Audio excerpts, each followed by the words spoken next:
Welcome to For Real I Do with Brittany Ellis, the unfiltered side of weddings. From planning truths to vendor insights to navigating design, culture, and family dynamics, this is for couples who crave clarity and vendors ready to elevate. Your insider pass with just a little oversharing. Hey everyone, welcome to another episode of For Real I Do. Thank you again for joining me each week to listen, learn, and discover more ways that you can make more informed decisions with your wedding planning journey. So I cannot believe that we are already well into 2026, and I wanted to talk a little bit about what we're leaving behind and what we're really embracing in this year and in this new wedding season that is unfolding ahead of us. And so one of the things in our office that we're always constantly evaluating and we're obsessed with evaluating is what are the things that maybe are played out and everyone's been doing it for so long that nobody's kind of raised their hand and said like, hey, like maybe let's consider doing it this way. And it's almost like it takes a full year for a trend to catch on. When brides are seeing weddings, they're seeing weddings that happened last season, right? Like even if they're being published, that wedding still took place a couple months ago. Like there's no publication out there that's like, unless you're a celebrity, of course, that the wedding was like shot that weekend and then you're seeing it in tomorrow's news, right? So it's like, it's still from a seasonal perspective a little bit. And so it's one of those things that if I'm making a change now in maybe early part of 2026, you may not actually feel the effects or see that trend embraced until like the end of 2026, if that makes sense. Because by the time that I get like photos or videos or things that couples are seeing and resonating with, it's going to usually be like at least in the third quarter of the year. And then same thing going into 2027, you're looking at something that was done at the end of 2026, and then we're finally being able to embrace a new trend. So I'm hopeful that this podcast will almost like start maybe some trends earlier that can start to lay some foundational things that we can maybe start to get rid of and embrace a new way of doing things that I think are just quite frankly just going to be helpful. Okay. So let's just get into it. The first thing that I feel like we need to say bye-bye to is the family run hospitality rooms. I may actually catch a lot of heat with this because I understand that your dad, let's say, okay, because this happens all the time. Let's say that the father of the bride or father of the groom was the guy 3 or 4 years ago that was like the main hospitality room like contact. He and a couple of the uncles were the ones that made sure that that hospitality room stayed stocked with snacks that the family had purchased from Costco or wherever, and was up at the crack of dawn to make sure that like when family was coming in and the caterer was dropping off a couple, again, not like a full breakfast, but the caterer is dropping off maybe like 3 or 4 dishes and then amongst what the family was providing, that it was almost like being run. So in a way, it was almost like a self-run event by the family because I understand like they're not necessarily wanting to do like another full meal with the venue and their caterer and all that, right? I really feel that we have to address this going into 2026 because, in my opinion, couples have enough to worry about and family has enough to worry about. And even though like your dads or whoever may have like done that like 3 years ago for somebody else, it doesn't mean that we need to like repeat the favor. Maybe the favor is like, hey, we're going to switch it up and I actually just want to go golf with you that morning. It's like I understand like there's still like that cultural intention, but I think that there can definitely be a better use of like time, energy, effort spent for the family. And so I'm just kind of like embracing that we maybe should have the family run hospitality rooms kind of go bye-bye and just embrace the service staff and the caterer and the support, quite frankly, that we have from a culinary perspective to just create that experience for those attendees. Because again, it's really just a catch-all space that people can grab a cup of coffee, hang out if they want. It's a very in and out flow. And so I just think like leaning on your culinary team to make this happen is just going to be a lot better than your family trying to run it. Okay.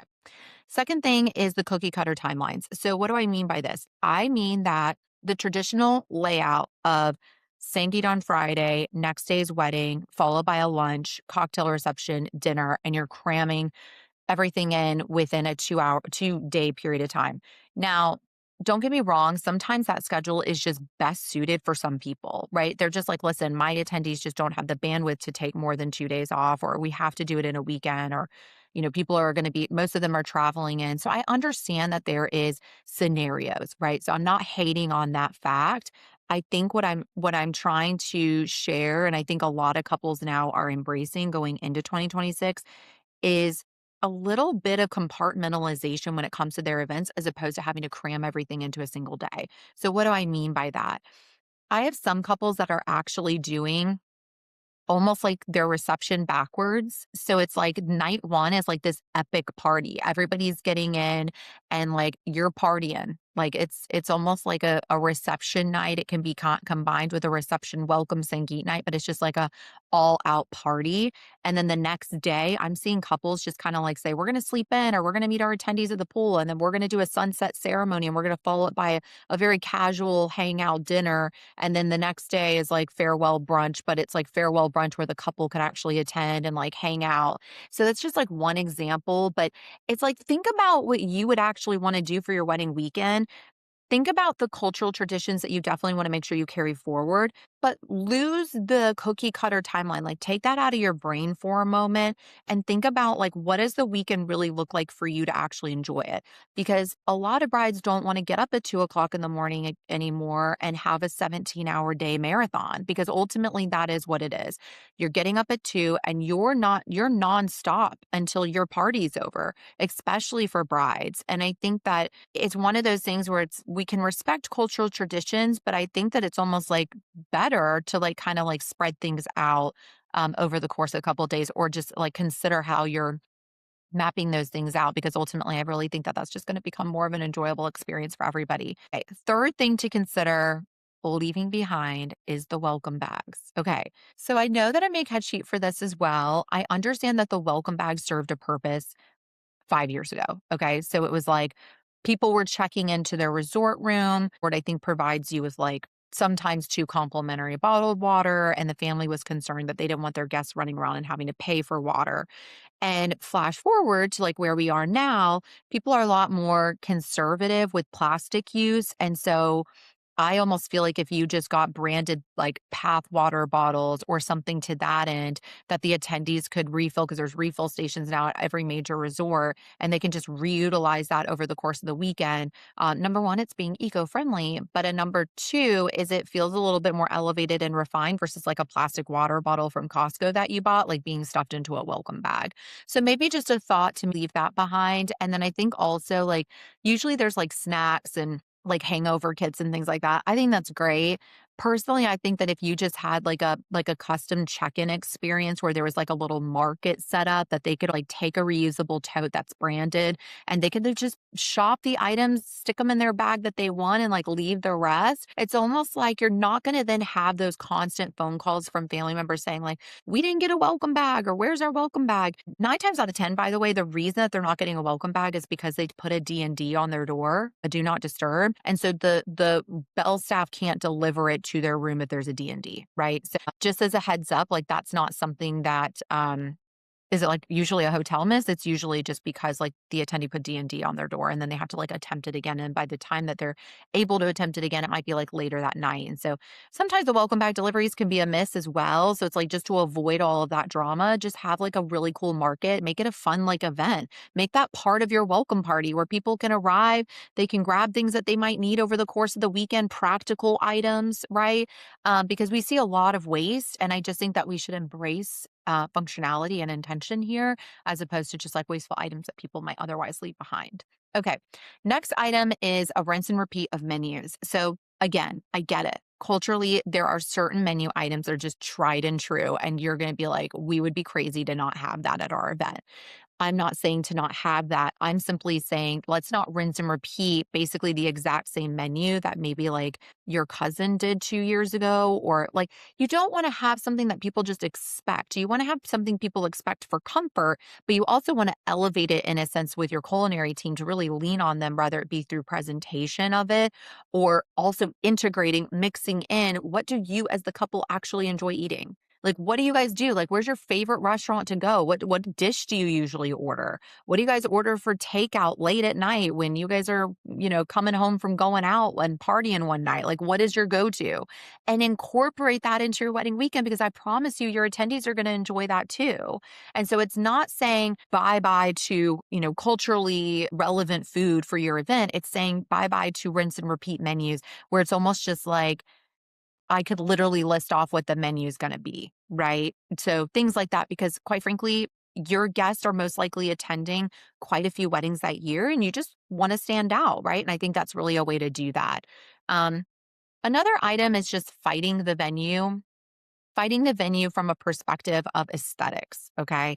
So when you choose a property, and let's say that you chose a beachfront property and the outdoor space is beachfront. Okay. And so that means that the outdoor event space is either an event lawn or on the beach. I think it's important for couples to embrace the elements that the venue naturally provides. And I understand, I get it. If I was in like some of these beautiful ornate outfits, like I wouldn't necessarily want to like drag my outfit around on the sand.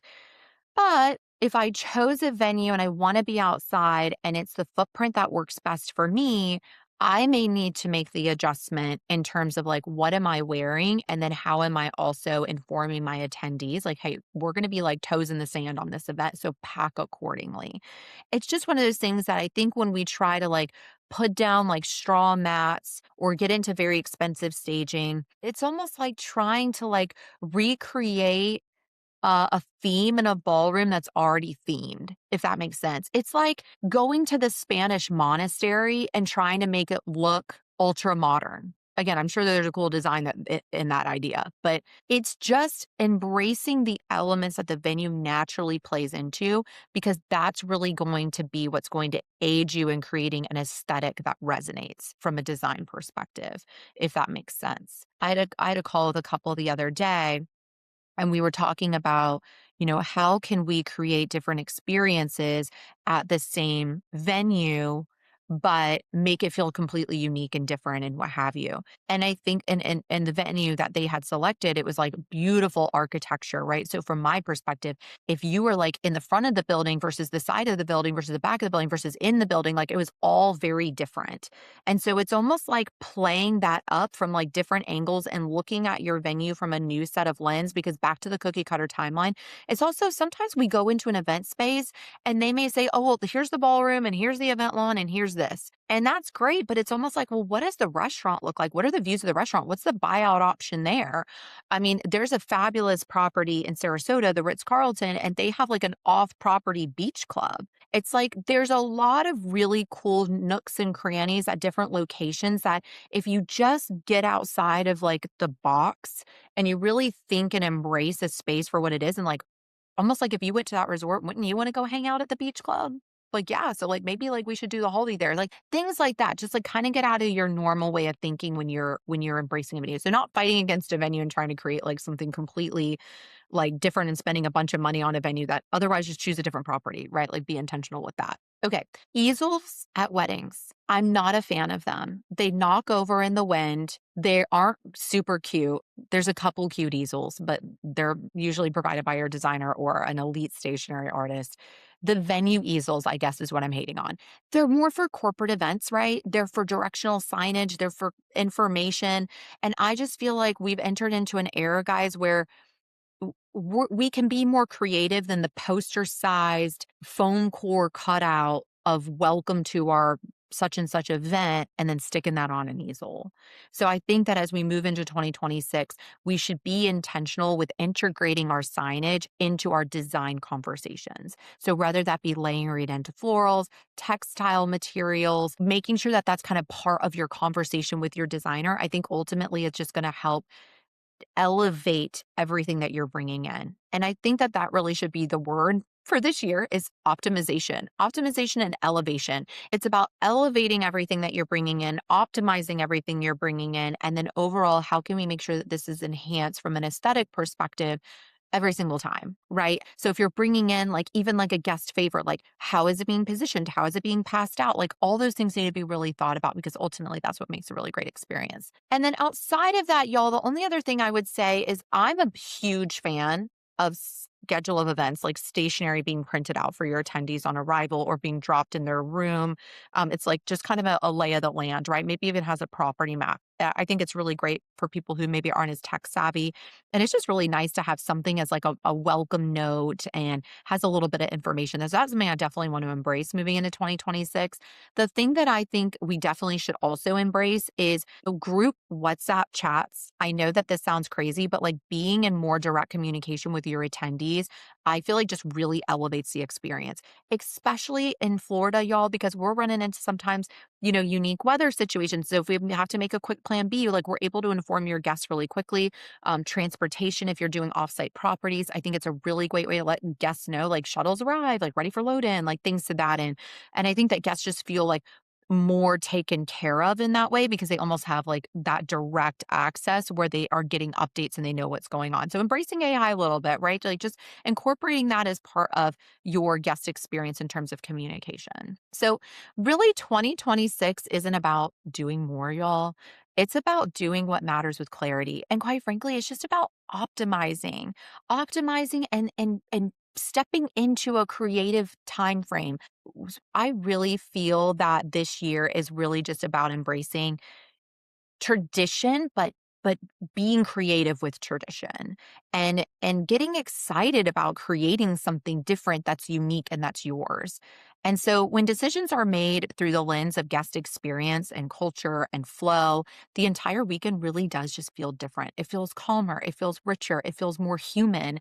And really presence is the entire point of why you go through all this time, energy, effort, and financial investment, is that when the wedding weekend can arrive, you can feel really, really solid in your plan, which concludes me with our last thing I really want to embrace for 2026 is planning teams that protect the guest experience. The best teams don't manage logistics. They're not checklist people, right? In our industry, and I talk to Whitney and Abby all the time, we always say like they either get it or they don't. Hospitality is something that's just like, it's just inside of you. You're just a hospitable person. You just understand how to make people feel comfortable.